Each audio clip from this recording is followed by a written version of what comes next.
Cardboard boxes are everywhere, from homes to warehouses, but improper storage can lead to damage, waste, and extra cost. In this video, we'll show you the best ways to store cardboard boxes. Poor storage means higher cost and more waste, but with proper handling, you can reuse boxes up to 10 times. Step 1. Clean and impact the boxes.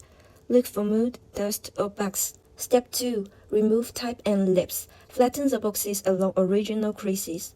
Step 3. Sort boxes by size and type. This makes them easier to store and retrieve. Let's compare storage methods: stacking, vertical storage, and containerized storage.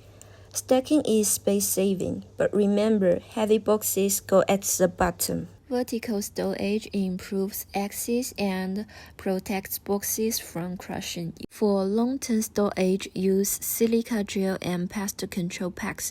Efficient storage cuts space cost by 35% and material cost by 40%. Real companies like Packaging benefit from these strategies every day. Want to go deeper into cardboard storage strategies? Click the link in the description to read our full blog. Like, subscribe, and follow Packaging.